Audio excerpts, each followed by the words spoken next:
Welcome into episode 19 of Cover Your Balls, where myself, Mitch Balla, And I'm Jordan McKelly. we cover all your sports balls. All of them. All of them. Name it, we cover it. There's a ball involved, we got you. And guess what? We're covering a new one today because balls are involved. Maybe not sports balls, actual balls, but we're still going to cover it for you because that's what we do here on Cover Your Balls. We're nice guys. What we also do is give you a top four at four every day. Every day. And as you folks that are watching realize now, you can't comment and harass me like you usually do in all the episodes. It's true. Because Jordan and I are pre-recording this early because Jordan is, got some things to do. Jordan, you want to elaborate? Yeah, Mitch, I got to get to the mountains. I haven't skied. I didn't ski last year. So I'm flying out early to Colorado, and I'm going to be on Arapahoe Mountain pretty early in the morning. I'm going to get after it. I wanted to do this in Colorado, Mitch, but unfortunately, with the time zone change and everything, we wouldn't be able to do it at 4. So, hey, this is the, a lot of people listen to us on Spotify, iTunes, Stitcher Radio. So, the people, you guys, are still getting what you want. Exactly. Just We're still covering the ball. We still have a Who Has Bigger Balls today. Don't you? We always have that for you. You're still going to have some hot takes from us. You're still going to have some cold takes from us. But more importantly, we're going to deliver a great episode like we usually do. And to start that, Jordan, this is going to be posted at 4 p.m. And I don't know what time people are going to listen to this when they're on Spotify, but it doesn't matter because we're still giving them a top 4 at 4. And today, I need your top 4 caffeine sources. Woo! Man. Hit him with it, Mitch. That's a good one. Top caffeine sources. Mitch, I drink a lot of caffeine. Not going to lie to you. Specifically, this one right next to me right now, this adrenaline, I thought it had 180 milligrams of caffeine. It has 300. That makes sense now because I don't, this stuff's powerful. Mitch, you want me to deliver my 4 sources before you, or do you want to go? I think you need to deliver your 4 sources before me. I think that's the proper thing to do. Okay, I'll do it. I'll do it right now. So, guys, it's really important that you know this. I don't have a favorite. What I have is what time of the day is it? What time of the year is it? When it comes to the winter months, I'm not a hot chocolate guy, but what type of guy am I? A cappuccino. It's hot, it's what I need, and it's caffeinated. Yeah, so at number 3, I have coming in Coca-Cola. I haven't drank pop in a long time. That is before this past year. I didn't drink pop once through high school, never drank pop. Well, I'm back on a McDonald's Coke kick. I don't know what they put in their Diet Coke and Coke, but they definitely put something else in there, Mitch. They got caught and had to come out and admit it like a year or 2 ago, but it's way different. Coca-Cola coming in at 3, but on any other day it can be 1. At number 2, 5 Hour Energy. I'm a runner. Sometimes before some of my dumb running adventures, I need to get psyched. One of the ways I do that is by taking 300 milligrams straight to the dome, and that's what I do. 5 Hour Energy. It's quick, and sometimes I don't want to drink. I never finish a full energy drink, so sometimes it's what I need. At number 1, Mitch. At number 1, but on any other day, like I said, it could be number 4, is Bang. Bop! Yep, I love Bang. My favorite kind is Power Punch, and what is it? Champagne. So those are my top 4 sources of caffeine any given day, any given time of the year. That's a good list. Thank you. Appreciate it. I can't get behind that list, though, strictly because I'm not a coffee guy. And if you're new to the show, I don't even think I've ever mentioned that. I'm not a coffee guy. And that's only one of my 4 things, though. No, I know, but I just know that probably offended a lot of the coffee drinkers out there. Probably. And they're telling me, I'm weird. But no, not really, because I can get by without having to go to Starbucks every day. I think you offended them by assuming that a cappuccino is coffee. I get made fun of all the time for drinking cappuccinos from coffee drinkers. So that you probably did offend them, but for complete different reasons, Mitch. I didn't know that. I thought it was coffee. I really did. That's how. I mean, it is, but it's like a sissy drink. It's not like it. Yeah, it's. Well, guess what? I'm some fluff. Someone's definitely gonna be like, "Well, you got to try that," because every time. Well, what kind of coffee have you tried? It's you're getting the wrong thing. Well, listen here, folks. I've tried about 13 different options of coffee and concoctions. They all suck. That's all there is to it. So a lot of options. So I'm going to tell you my sources of caffeine, which work best for me. Okay. And at number 4, Jordan, it's pre-workout.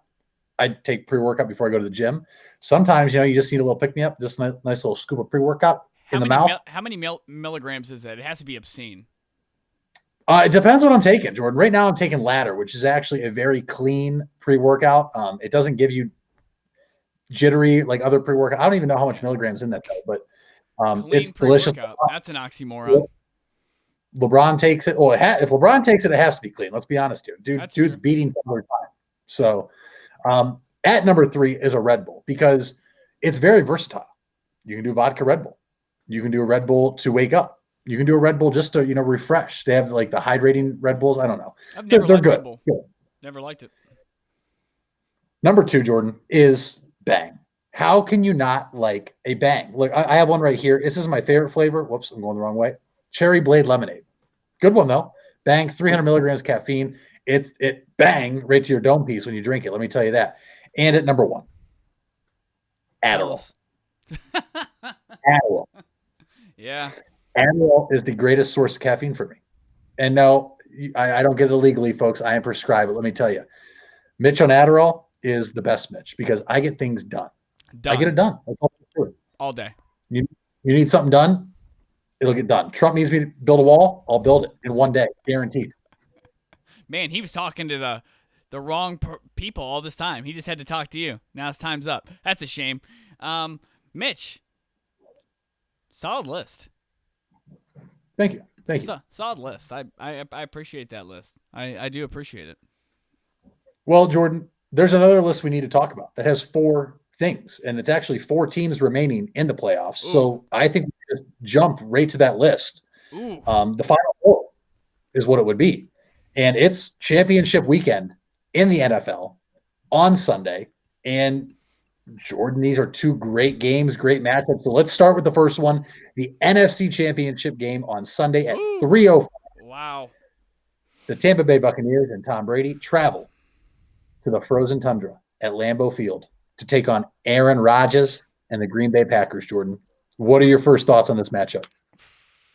Man, talk about a hell of a matchup. I mean, I said this last week, and I don't know how many people I told this to, but I was just thinking about all the AFC games that were being played, and I was like, this has to be the best, divisional games I've ever seen.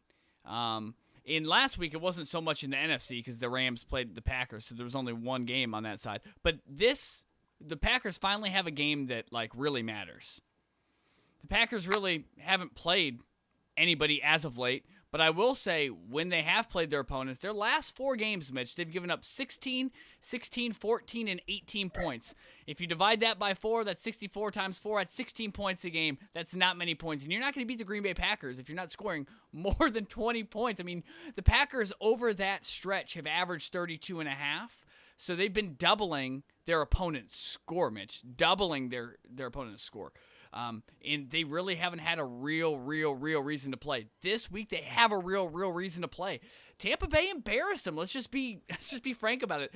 Tampa Bay embarrassed them earlier this season. They have a lot to play for. I expect Aaron Rodgers to come out and have one of those signature Aaron Rodgers games. Tampa Bay, though, it should be noted that they've really only got blown out once this year. And that's by New Orleans. Their other 4 out of 5 losses, Mitch, have been by 3 points or less. They have lost 4 out of their 5 games by 3 points or less. So it's going to take a lot to, blow Tampa off the field. And I feel like Tampa's going to stick around. This game could get interesting. I think it's going to be a really close game. I like the Pack just because you're playing up at Lambeau Field. Aaron Rodgers on the Pat McAfee show yesterday said that it was the first game where he felt that he was really playing like a normal football game. Aaron Rodgers feels really comfortable right now, and he gets to play at home in front of arguably the best fans in football. Can a 43-year-old Tom Brady go up there right now with the weapons he has with Antonio Brown, his favorite weapon as of late being banged up? I'm not sure. I have to take the Packers. The line is 3.5 on this. And I would take the Packers on that because I feel like the Packers are going to get this win. but it's tight. So I got the pack to go to the Super Bowl and represent the NFC, Mitch. I agree with everything you said, Jordan. And I think there's two big things that stick out to me. One, Aaron Rodgers and the Packers were embarrassed earlier in October this year when they traveled to Tampa Bay. And like we said, they were up 10-0, and then Rodgers picked six, another interception to the 3-yard line. Tampa Bay just took all the momentum and kept going. Aaron Rodgers wants to prove to everyone that was a fluke. And let's not forget what happened last year in the NFC Championship game when the Packers got curb stomped by the San Francisco 49ers. So now they're out for revenge to prove that they are the best team in the NFC, and it's not a fluke this year, and that it was a fluke earlier in the year when they lost to Tampa. Aaron Rodgers is playing on another level. Aaron Rodgers is what my friends and I have said, magical. I mean, we've seen Aaron Rodgers do some pretty remarkable things over the past few years. And this year, he's off the charts. Him and Devontae Adams, and they have a running game now with Aaron Jones. The defense has been suspect in Green Bay, but like you just said, the last 4 games, combined, they're averaging about 16 points given up, which you're going to win a lot of football games. The only way you don't is if you're the Browns from the 0-16 season with Deshaun Kaiser at quarterback. Yeah. That's probably the only way you don't win a lot of games. Yeah. But either way, I think this is going to be a dogfight. Vegas agrees with us. You already mentioned the line on this is Green Bay favored by 3, and the over-under is 51. So I like Green Bay in this matchup. I think it's inevitable that Aaron Rodgers gets to the Super Bowl this year. I think that's what the league wants, but I also think the league is in good hands with whoever represents the NFC. Aaron Rodgers, who people want to see succeed, or Tom Brady going for whatever number ring it is, his 10th Super Bowl appearance. The league's going to be happy with whoever comes out of the NFC. However, Jordan, I'm taking the Packers to win. I think that this will be Packers -3, easy lock. I think they might win this by, maybe 10. I think ultimately, if the weather and the fans can influence the game enough, that Green Bay will go ahead and run away with this, and Aaron Rodgers will be back in the Super Bowl. The question is, who's he going to play? And that's a good question. If he wins, they're going to celebrate like you should, obviously. Absolutely. And they're going to go into the locker room and celebrate a little more. And they're going to flip on a TV, and they're going to turn to CBS at 6:40, but the game, we don't know what time the NFC is going to end. So they'll probably turn on, we're going to say 7:03 p.m. and listen to Jim Nantz and Tony Romo with the Buffalo Bills going to Kansas City to take on the Chiefs and maybe Patrick Mahomes, maybe Chad Henne. We don't know yet. But either way, Jordan, it is the Bills traveling to Kansas City, 6:40 Eastern on CBS Sunday night. The Chiefs are a 3-point favorite. What are we thinking? No one circles the wagons like the Buffalo Bills.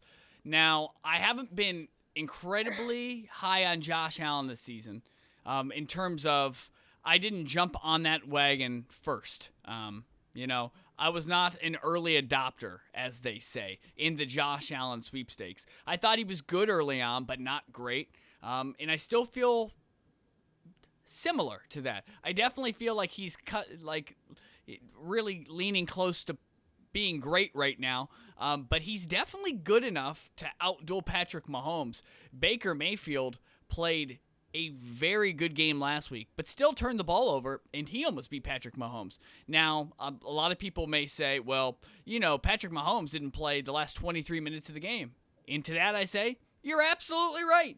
When you take the best player on the planet and you sit his ass outside the field, your team is going to have an incredible disadvantage unless you have Chad Henne. And Kansas City Chiefs have Chad Henne. And they have Andy Reid. Now, I'm not saying Chad Henne and the Kansas City Chiefs could beat Josh Allen, the Buffalo Bills. I think Patrick Mahomes will be back this week. What I am telling you, though, is that if Patrick Mahomes is back, it's just a scary game for Buffalo. Very scary game because Buffalo's not playing their best football right now.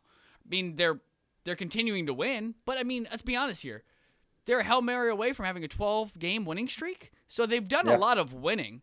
So it's not like they're losing games. They're not playing at a high level, but they're not playing at the level they were playing at when we anointed them the best team in the AFC. They have not played that well. In Kansas City last week, I would say they reclaimed that crown with how they played Cleveland on defense.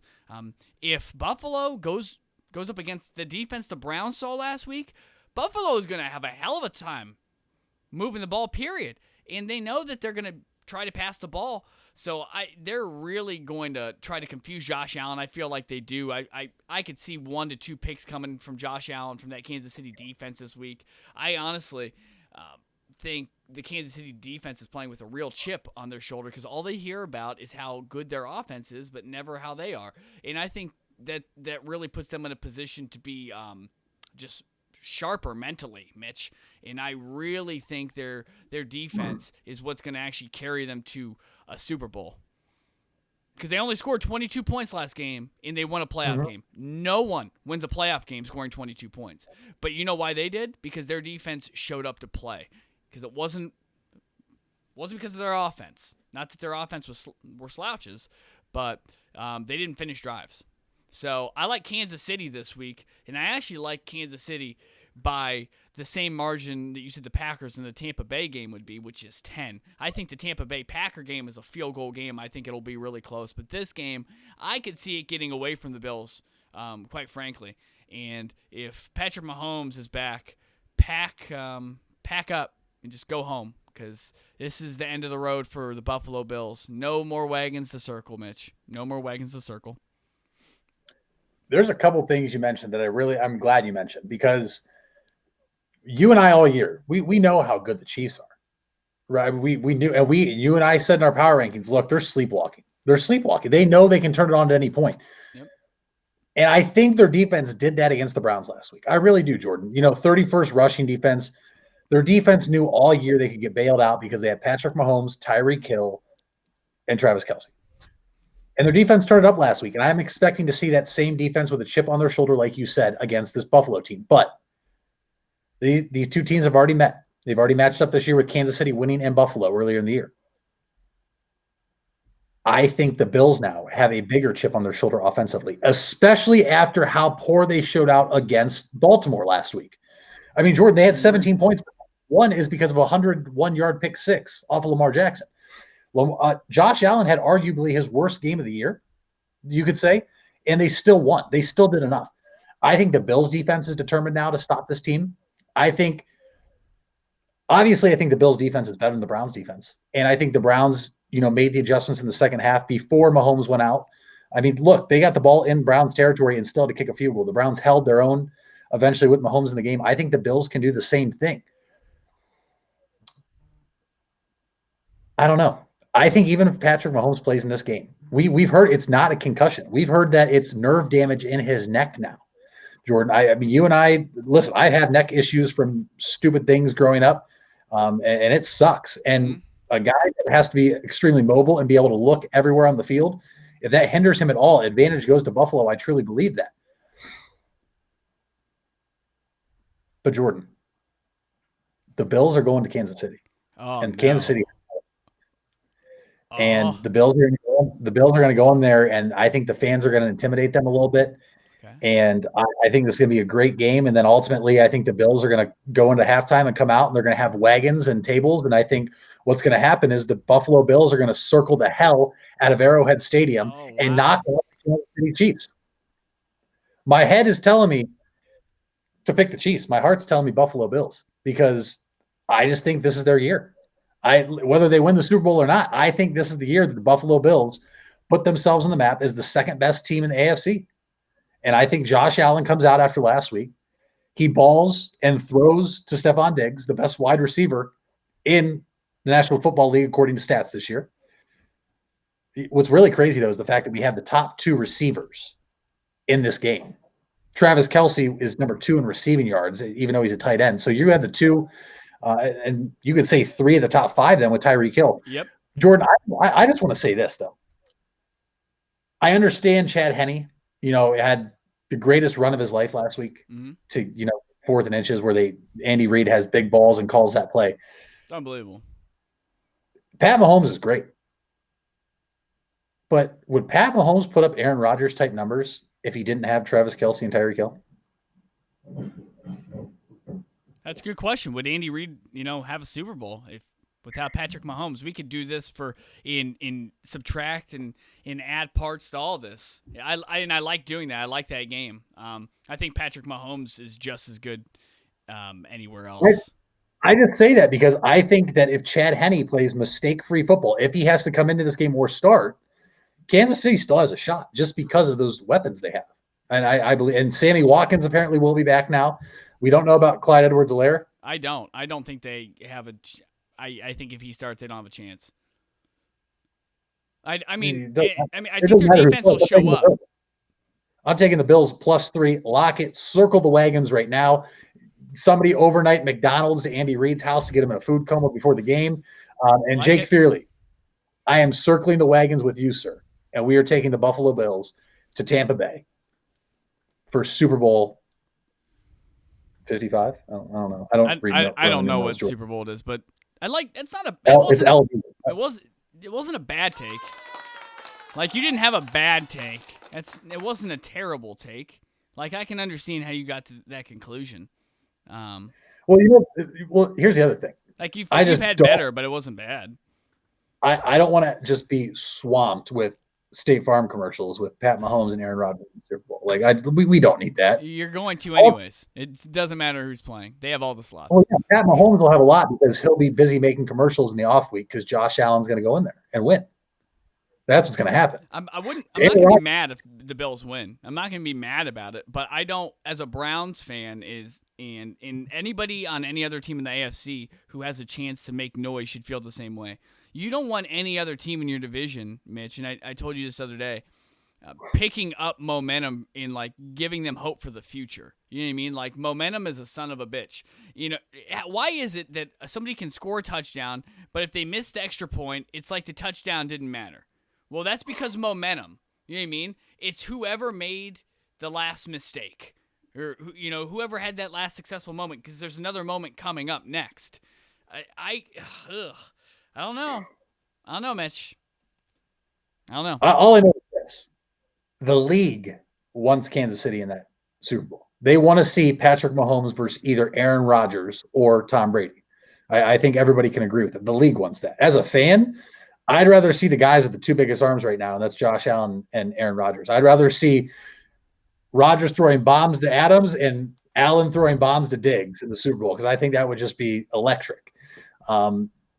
Listen, I'm going off of what I should do, and that's why I'm picking the Bills. I just would rather see an electric Super Bowl than the Chiefs run it back. But Jordan, here's the thing. It's going to be electric either way. I think every one of these, I'd be okay with any one of these four winning a Super Bowl. I think it'd be great for the NFL. No, not Tampa Bay. Not Tampa Bay. Tampa Bay can go kick rocks for all I care.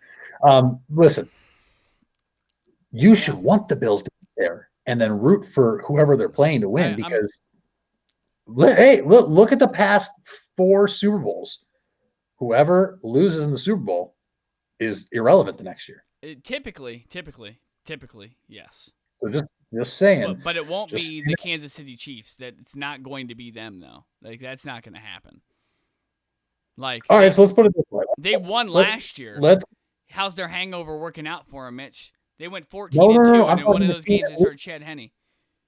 The team that loses in the Super Bowl, the last 3, I know for sure, maybe the last 4, has not made the playoffs next year. Well, yeah, so I know. So you're saying you want Buffalo. I don't even want them to get there to have that. I don't want that. I don't even want that. See, I want it for the Buffalo fans because they're kind of like Browns fans. They are. And I think that's great. But I like watching greatness. I would like to see Patrick Mahomes get another Super Bowl. Like, this Tom Brady thing, incredibly fascinating to me. The more people hate him, the more I love him, because it's just greatness. And it's just like you can't stop it. It's not, he doesn't play defense. I don't know what you want me to say. It's like hormones of like a 15-year-old boy. You just can't stop him. There's nothing to stop that. They're going to rage like the machine they are. Like Bills fans smash tables? Exactly. Like rage like that? Yes, just like that, Mitch. Just like that. All right, so let's get logical for a second. Let's say it is Chiefs and Packers in the Super Bowl, Jordan. They're both 1 seeds coming out of their respective conferences. Who would win that game? Chiefs, Packers, assuming there's no casualties with injuries going into the Super Bowl. I like the Green Bay Packers. I think they're playing the best defense. Honestly, you said something earlier about their defense being suspect. Honestly, they have played so well this season, even when they've played at their worst. It's been because of the circumstances they've been in. Like, I don't know, Aaron Rodgers giving the ball to the other team. He did that twice in the Tampa Bay on back-to-back plays in that game. Yeah, I mean, that turned that game, and their defense ended up giving up 40 because of that. That wasn't their defense's fault. You know what I mean? I think their defense is so much better than people think. And I think Kansas City's is too. But Aaron Rodgers. I know Aaron Rodgers and Patrick Mahomes' numbers are similar, but it matters how you got there, right? Like if I went from Canton, Ohio to Los Angeles by plane and I got there, it wouldn't be that impressive. But if I bike there, it'd be like, holy shit, you biked from Canton? That's like 2,500 miles. It matters how you get somewhere. It matters how you get to your destination.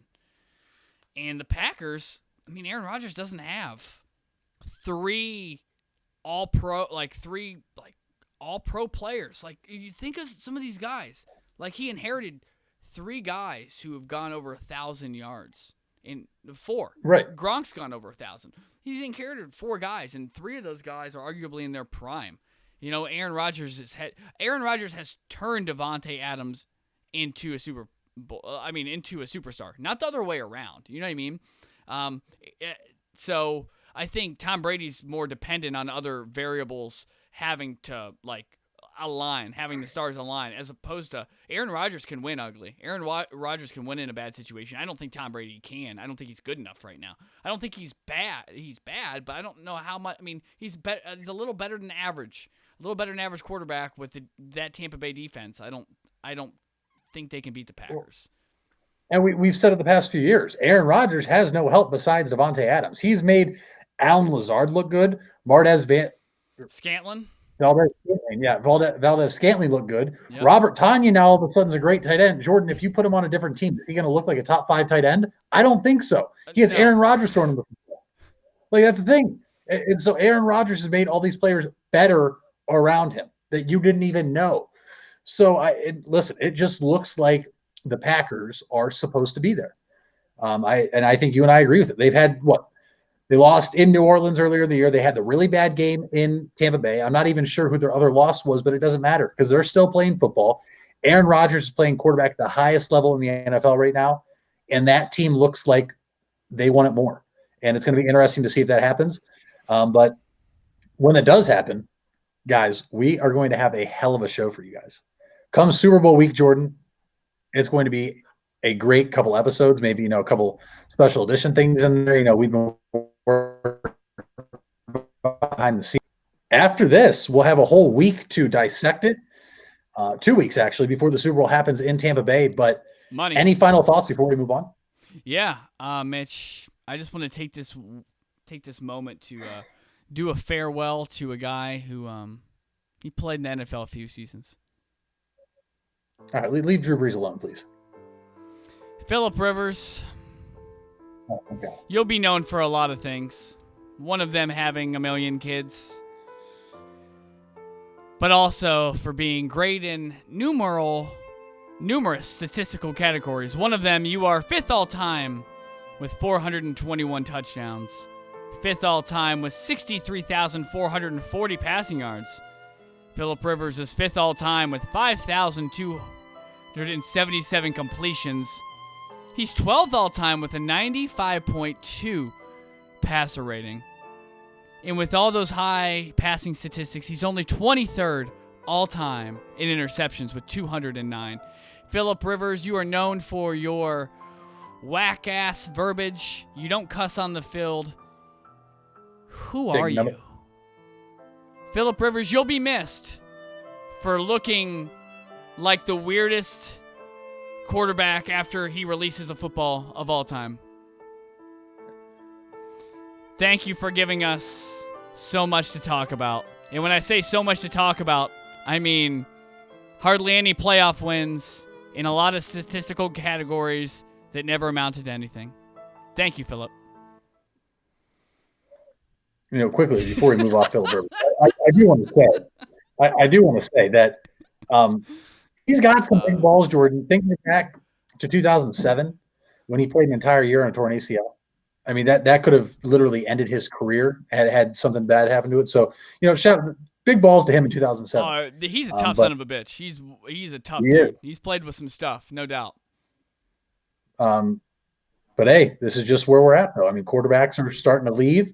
The 04 class is almost entirely out.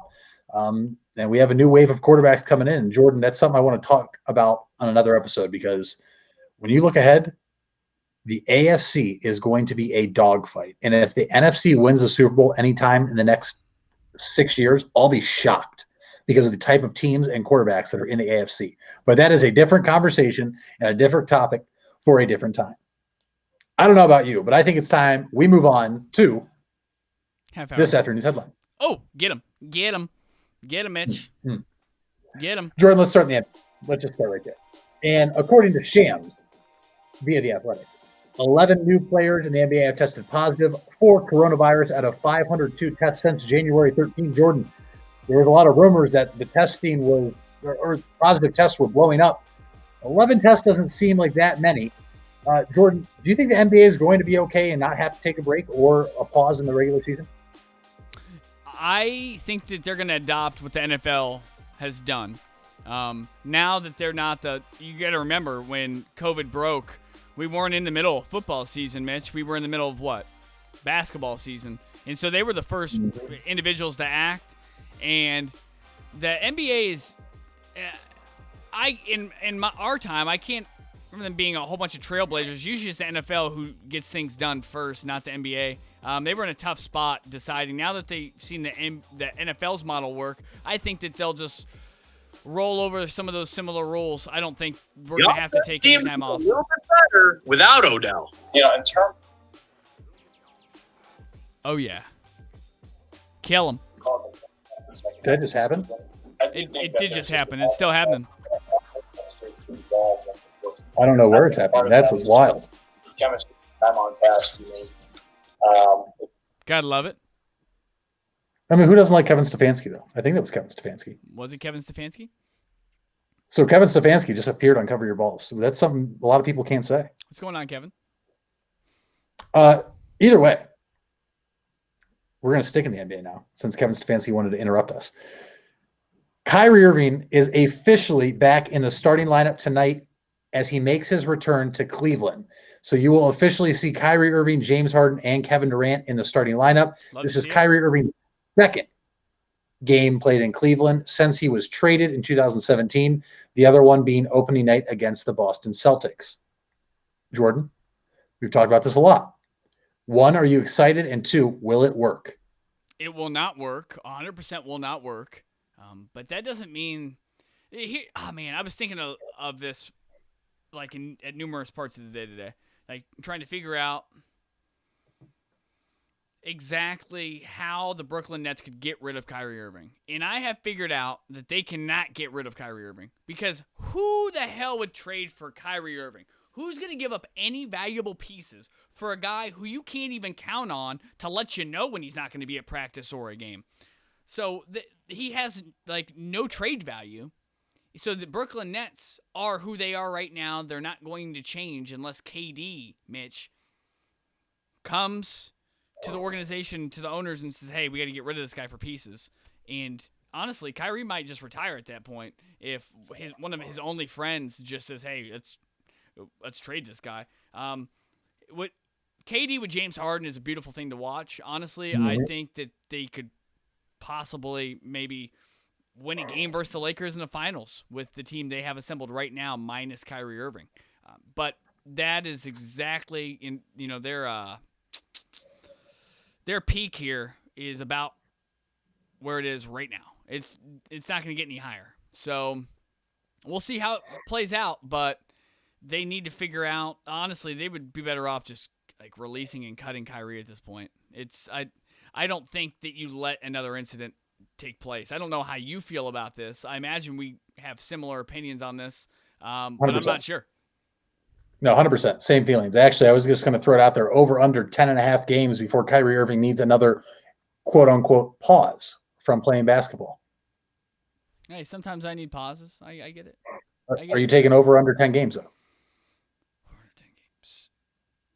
I'd say over 10 games. I mean, Okay. like I said, I don't know how they move him, and I don't know what I'd have to look at his contract. I haven't looked at his contract at all. So I'd have to figure out what's in there that would. I don't know if there's an option for Brooklyn. I think they're just stuck with Kyrie at this point because no one's going to trade for him. So I think they're stuck with him. Wow. Typically, you can get out of marriages, but not with this. They're going to owe him a lot of money. If they Speaking of a lot of money, there is probably one team that would trade for him, and it's a team that just can't get anything right, and that's the New York Knicks, Jordan. The top 5 most valuable NBA franchises were announced today, and the Knicks came in at number 1, valued at $5.42 billion. Do you know who the next 4 were? Right after the Knicks? Mm-hmm. Golden State is one of them. Yep. That's number 2. The Celtics have to be number 3. Nope. Are they in top 5? Yep. Celtics are 5. Okay, At so I have 3 of them. 3. So I'm missing 2. You're missing the 3 and 4. I'm missing 3 and 4. Let's go. The Spurs have to be 1. No. No, they're not 1. Let me go with the Clippers? No, but the one is in LA. You haven't named them yet. I thought I named the Lakers at number 1. I didn't name them? No, Knicks are 1. You said Warriors. Oh, yeah, my bad. 2. My bad. Ooh, who would be The the last Lakers one? are 4. So, yeah, Lakers are 3. Can you name me number 4? Wonder how. No, they couldn't be worth that much money. Oh, man, this is tough. I'm going to say Houston. The Brooklyn Nets are valued at $3.4 billion. No way. And at the 4th most valuable NBA franchise. Oh, my gosh. That's crazy to me. They've had a basketball team for 5 minutes. Literally. Oh, holy smokes. Yep. Wow. I know. It's crazy. It's crazy. But what else is crazy is the money still getting thrown around in baseball. George Springer, formerly of the Houston Astros, has signed to go over the border and join the Toronto Blue Jays on a 6-year, $150 million plus deal. Blue Jays getting the star they wanted.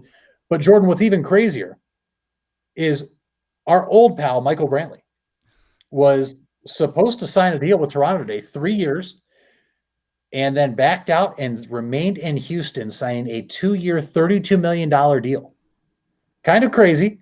Some people out there think Brantley had the news leaked to get leverage on Houston to get more money. If so, hey, don't hate the player, hate the game.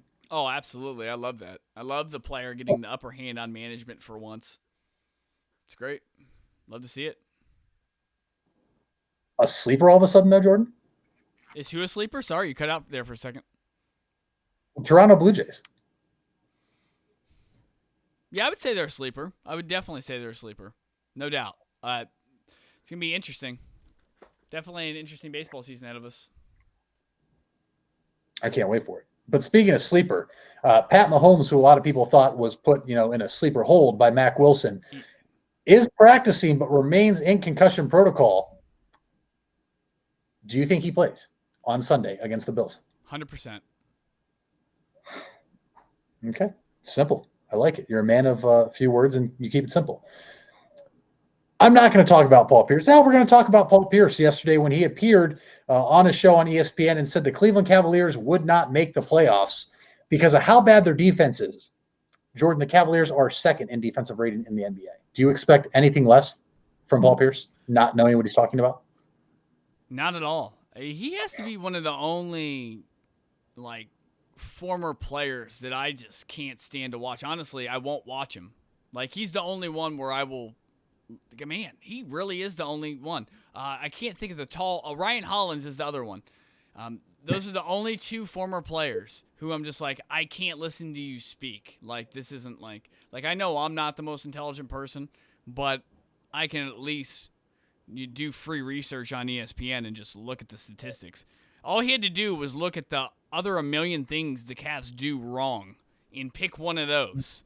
Literally. That's it. He could have picked any other statistical category, and he picked the worst one.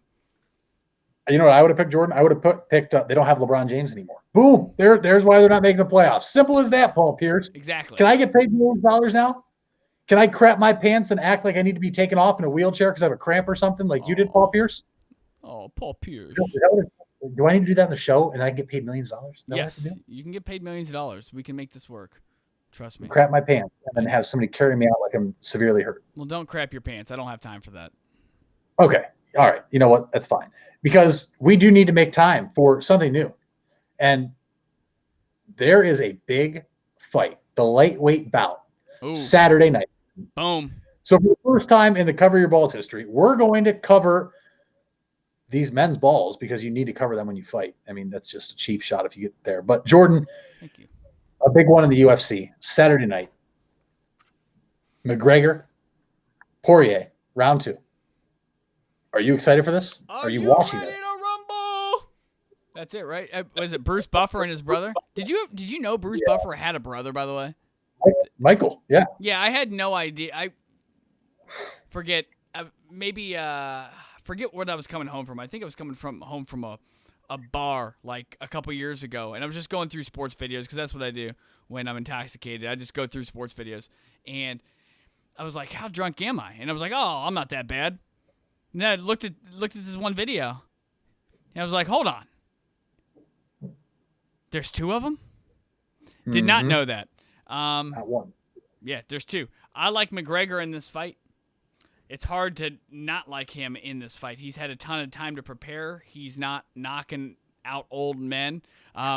You know how I know that Conor McGregor's in a good place? Jake Paul is making videos every day insulting him. And you know what he says? Nothing. He doesn't say anything. In fact, he's all about people getting their money. All about it. That's how I know he's in a good place mentally, and I honestly, I think it's over in round 2. I think it's going to get ugly really quick. I have a KO in round 2. I agree. I think this is over very quickly within round 1 or 2. And look, listen, I'm going with McGregor. It's why I got my Irish swag on, Jordan. Listen, all the power is in McGregor's left hand. He's got intense stabbing front kicks, which are deadly when he fights. I like your terminology. Do you have any more? Thank you. Come on. If Dustin can handle the first few exchanges from Conor, this could go 5. It really could. But he's probably going to get cracked pretty good by Conor's left. And if that's the case, which I'm expecting to happen, this will be over very quick and McGregor will win again. And that's exactly what I'm expecting to happen Saturday night. It says, 10 Eastern pay-per-view. Well, we all know the fight won't happen until about 1 a.m. Eastern. I'm not going to stay up and watch a fight for 2 minutes. It's just not worth it. I'll stream it, if anything, illegally. But I will say this, Logan Paul, you're a bitch. I'll fight you right now. Fight me. Logan Paul? Do you mean Jake Paul? Either of them. Logan's not that bad. They both are. They claim they grew up in the mean streets of Westlake, Ohio. Yeah, Westlake's not very mean streets. That's like me saying I grew up in the mean streets of Jackson Township. Here's a tidbit. I was seeing a buddy not too long ago, and when I was seeing my buddy, I ran into another friend, my friend Kara. Apparently, at Numberfest in Athens, Ohio, where both of them went to school, she was Jake Paul's beer pong partner at Numbers Fest, which is basically it's a music festival at Athens, Ohio, in these fields. So just a tidbit. Yeah, I saw that he was following her on Twitter the other day. I was like, that's hilarious. Yeah, there's just a little tidbit for you. I feel better because of my friend's brush with greatness. Isn't that how that goes? Yeah, absolutely. But you'd feel a lot better when I beat both of them in a fight at the same time. You wouldn't, Mitch, but it's okay. Listen, hey, I got the height and length on them. That's all that matters. The girt. That's all that matters. I'll fight them right here on a live show. I'll do it. Do it. Just cover your balls when you do it. Well, we'll have to get that scheduled. But yes, Jordan, let's move on then. Let's go back to the NBA, where there's been a lot of chatter from former NBA greats about current NBA greats. Pick your poison, Jordan. I'll let you start here. And let's dive in with what Karl Malone had to say about Zion Williamson. Yeah, I'll let you elaborate. No, go ahead. Well, as we know, Zion Williamson. Oh, sorry about that, Mitch. Go ahead. I just didn't really. I thought I wanted to hear what you had to say, then I realized I didn't. So I just wanted to stop you before you started talking. But go ahead. I've decided that I'm going to allow you to speak now. Good. No, you just missed out why I was going to tell you Drew Brees. And I also made everybody shit their pants who's listening to this. Everybody who's listening definitely shit their pants. I didn't realize that was that loud. That was pretty loud. Even Zion Williamson, who we're about to talk about, shit his pants. That's how loud it was. Ooh. But the 22-year-old NBA phenom is a thicker dude. There's no debate about that. He's a large human being. Karl Malone came out and made a comment about his conditioning and how he should be playing 40 minutes a night with how young he is, Jordan.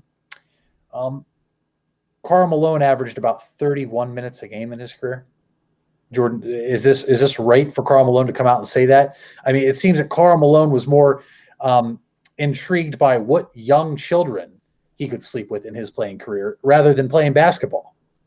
Wow, that was a little aggressive towards the end there, Mitch. I just state fact, Karl Malone. Right now, I am Googling senile because I need to know the definition of it real quick. Exhibiting a characteristic of old age. So would it be okay for me to say that Karl Malone is a senile old man? Because he is. For some reason, all these older players, minus a couple who keep it real, like Charles Barkley keeps it real for the most part, but like Kenny Smith doesn't keep it real. He doesn't even have like LeBron in his top 10. All these older players, Mitch, I love like how they come out and say, well, I could have done that. And I'm like, no, we have film on that. Like when people say back in my day, you know what I mean? Like, well, back in my day, I walked up this hill. Like, there's nothing to compare it to, and you can't really fact check that, right? Well, guess what? When you say back in your day, Carl, we have every single minute of every single game you've ever played with all the statistics. All Mitch had to do was literally go online, type in Karl Malone's statistics, and he was able to debunk your dumbass comment within 30 seconds. Like, a lot of people don't think before they open their mouths. Specifically, some of these older players, they believe they can walk on water. Like, when people say, well, if MJ played and he didn't have a big man in his time, he'd average 50 in these new days. No, you wouldn't. No, you wouldn't. If my grandma had nuts, that'd be my grandpa. Exactly. Stop insulting every fan and everybody who loves this game, because that's what you're doing, is you're diminishing like certain like periods of time in NBA basketball history. Like, I don't do that with Bill Russell and all these other guys.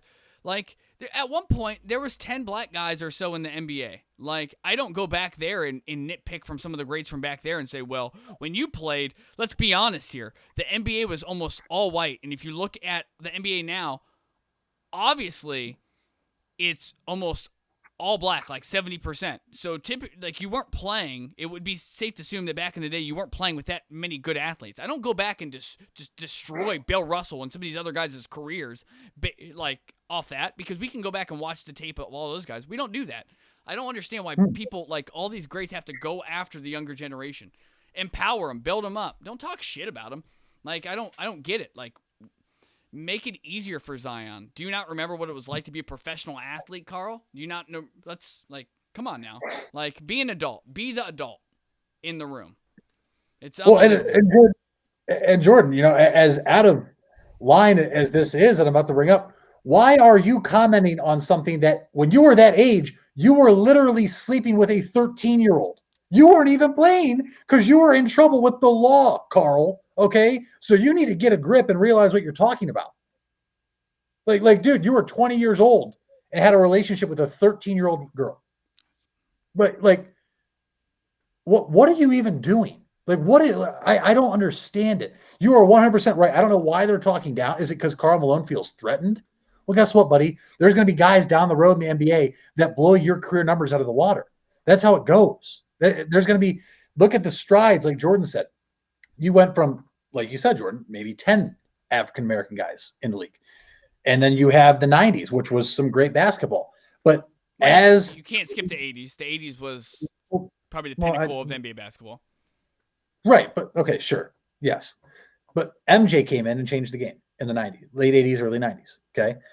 2000s get here. You have Allen Iverson, you have Kobe Bryant. Now you have LeBron. But as everything changes, so does advanced technology in the game. There's a reason LeBron James right now is performing at this high level in year 18 to NBA. It's because technology and everything else is advancing.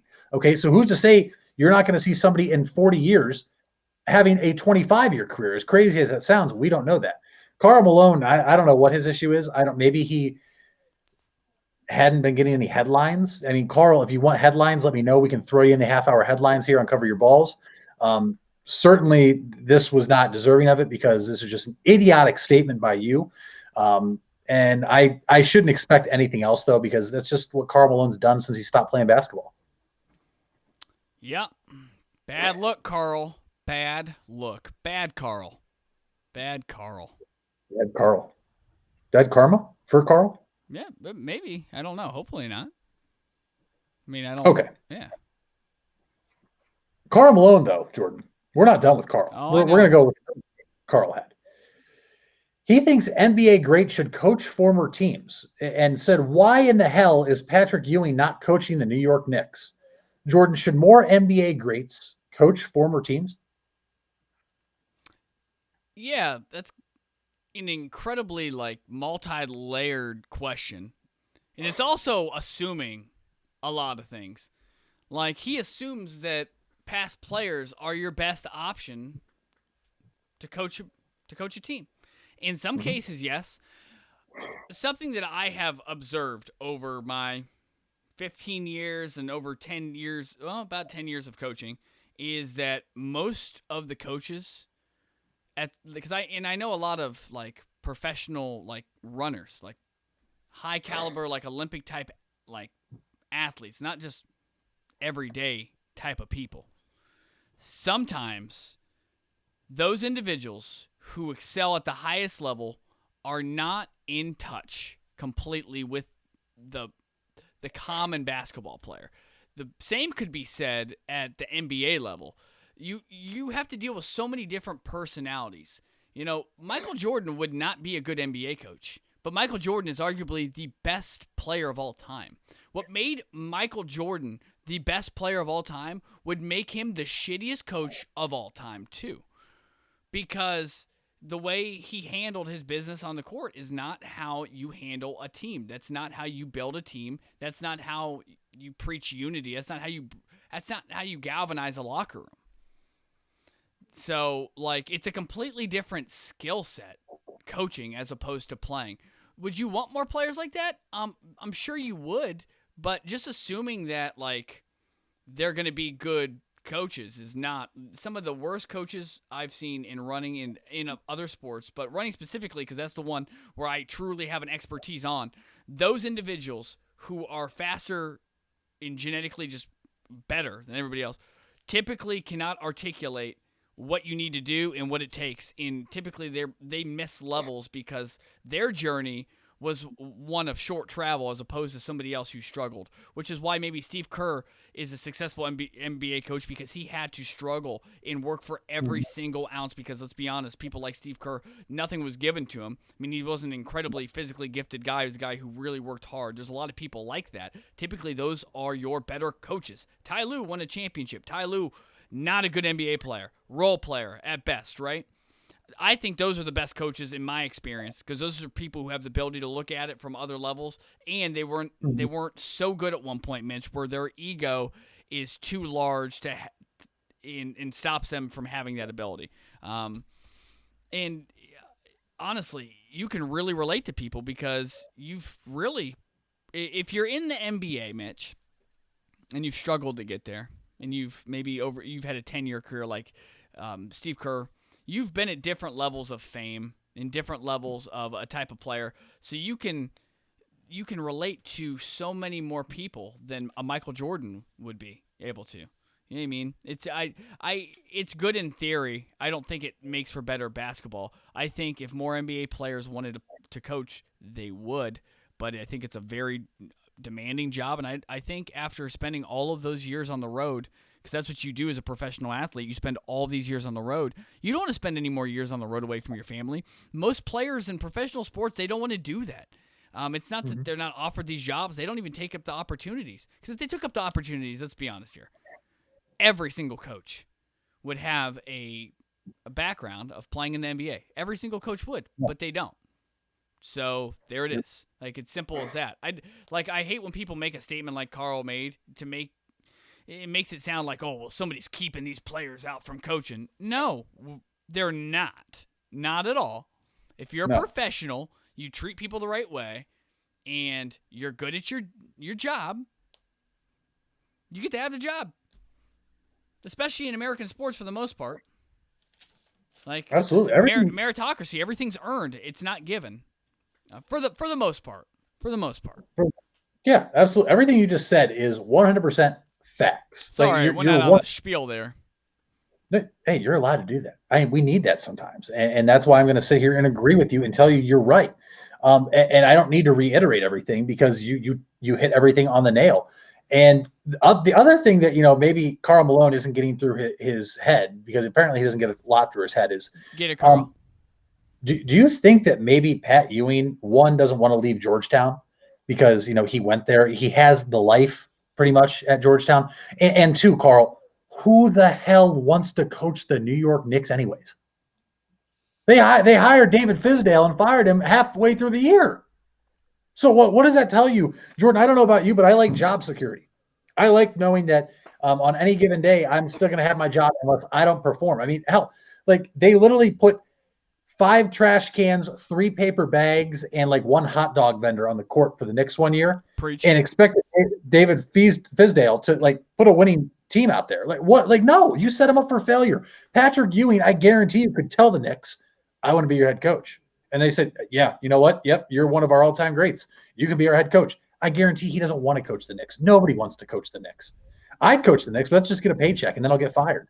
I mean, it's as simple as that. Karl Malone's not thinking, Jordan. There's a lot of people that think before they speak, and then there's even more people that don't think before they speak. And Karl Malone falls into that category. And another thing I'll say is you can't fix stupid. You can fix ignorance. Can't fix stupid. Well, and there's another element to this too, Mitch. And you bring up a really good point. You can't fix stupid. It's incredibly tough. The point I want to bring up that I've already forgotten since I've said this, and I'm not lying, I have forgotten this point. Oh, no, I haven't. I remember now. Oh, let's put it back on 2 screen for us. Is when a lot of these players retire, they're glad that the limelight's not on them anymore in the initial moment. I don't have to sign autographs anymore. I don't have to show up at press conferences. I don't have to smile, shake hands. And a lot of players don't realize, because of the amount of time they've spent doing that it has probably, in some shape and form, is making up some of the fulfillment that they're getting on a weekly basis. And I feel like once that's gone, they kind of want to be back in the limelight. They miss, typically, and if I was a professional basketball player, this is how I would feel with fans. I would feel as if, like, I'm almost a chef, and my job is to feed you, but not feed you food, but feed you, like, intellectually, like, emotionally, with how I play, like my art. And to not be able to do that anymore, there could be that, like, he might not be in a good place. Typically when people talk out like this and speak out like this, they're not in a good place mentally. They're most likely depressed. They spent the first 40 years of their life doing the specific craft, and now they don't have that anymore. And they don't know what to do. I don't know if I would know what to do if I was an NBA player, and from the age 5 to 40, like, I did one thing, and now I don't know. Like, yeah, it has to be tough. I think that's a huge element. I don't know how you feel about that. Me and you haven't talked about this before we shot this. So no, this is genuine. I mean, this is 100%, reaction to each other right now. But you're right. I mean, and like playing basketball 5 to 40. Once you stop doing what you've done your whole life, you don't You've been known for that one thing. And so now you're uncomfortable because now you can't go back to that. And there's some people that benefit off being so good during their careers like that it doesn't matter. And there's others that, and I'm not saying Karl Malone is that. Karl Malone is one of the all-time greats. I'm not going to sit here and lie to you guys like that. I'm going to have hot takes on him, but there's a chance that Karl Malone doesn't know what to do right now because he's in a tough spot, Jordan. He can't play basketball anymore. And let's be honest, he does have a little bit of a rough patch in his life because of what I mentioned earlier, whether I was joking or not. I mean, that is something that happened. And last time I believe he lives, I want to say in the mountains, but I mean, he lives kind of away from everybody last time I checked. So who's to say he's not going crazy by himself too, which very well is a possibility. We don't know. Nobody knows what anybody's going through at any point in time. These are all assumptions we make, but when you make comments like he did, we're allowed to react the way we are right now. And we're allowed to say how we feel and whether or not, like, why Patrick Ewing wouldn't want to coach the Knicks or why NBA greats aren't coaching teams. And I think we hit the nail on the head with what we had to say about it. And I'd love to know what people think about what we said, if they agree with us or not. And we only find out if they tweet at us, if there was a live chat right now. I know we're recording this in advance, but I want to know what people think about that too. And that's something I know we had talked about. Our listener Tyler Egan, said create a hashtag. Shout out Tyler. He has some great ideas. Great loyal listener, long time listener through our 19 episodes now.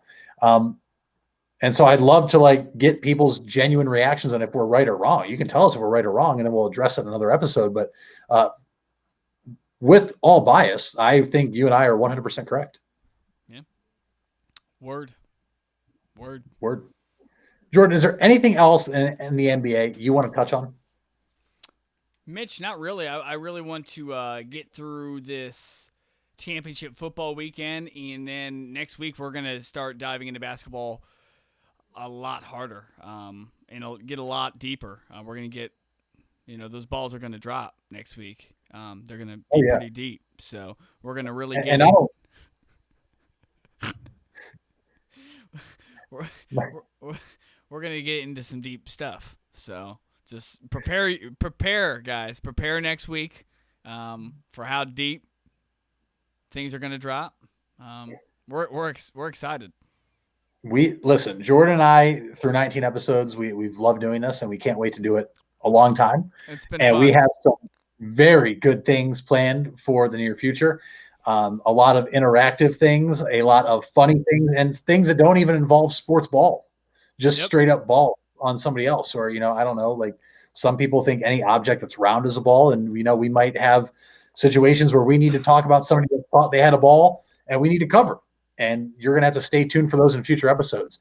And speaking of ball, I just want to give a quick shout out right now. I'm a commissioner of our Madden online football league, and I'm currently watching our Super Bowl right now. And the Bengals just the Bengals just scored. They're down 15-14. So Sam Summers and the New York Giants are beating Shane Kelly and the Cincinnati Bengals 15-14 in the Super Bowl. Wow. So we have to cover that ball really quick.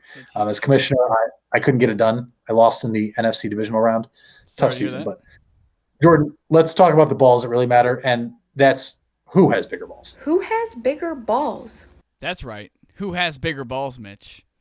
Is it a Florida man who is behind bars after deputies say he tried to free horses from a local ranch? The Lake County Sheriff's Office says ranch owners reported several horse stalls were open and horses were loose.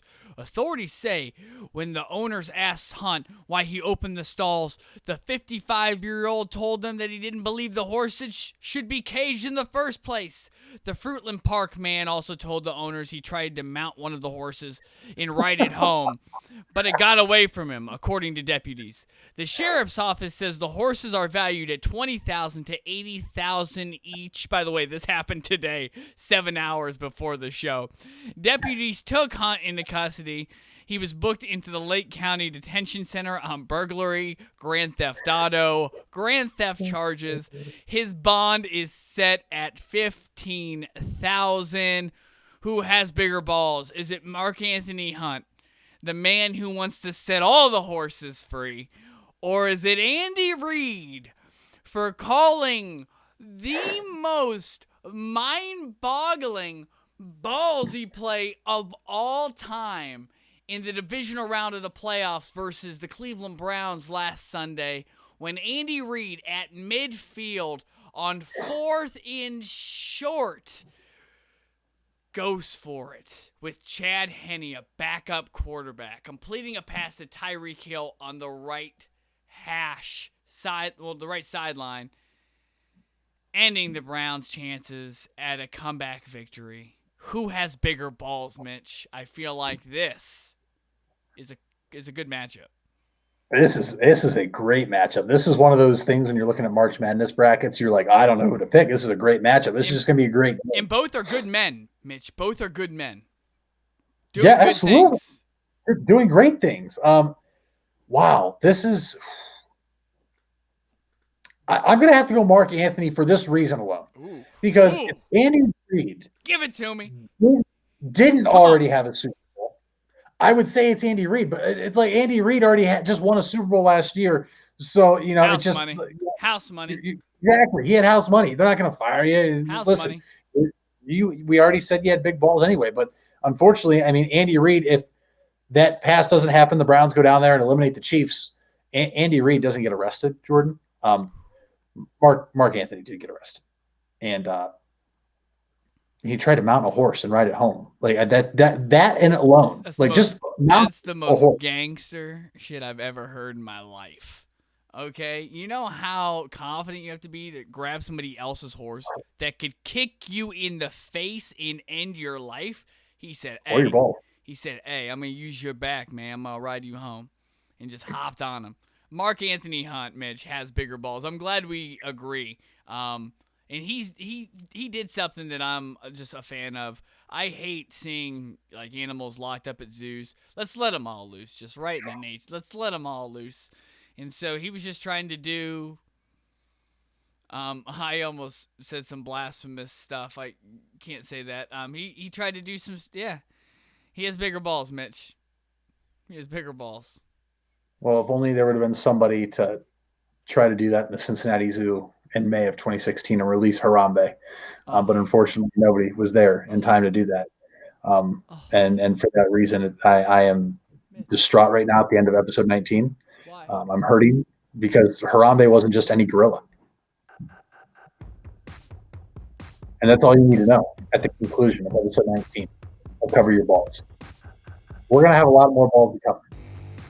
For all aspects of life, in the sporting world and non-sporting world. And it could include covering Mark Anthony Hunt's balls, for all we know. All the balls. But all the balls are going to be covered. We thank you for letting us cover your balls for the 19th time so far. And until episode 20, I'm Mitch Balla. I'm Jordan McKelly. Look at my eyebrows. Look at what I'm doing with them. It's kind of, yeah, oh yeah. Come on now. Episode 19. You feel it? Episode 19. I do feel it. But guess what? We're out.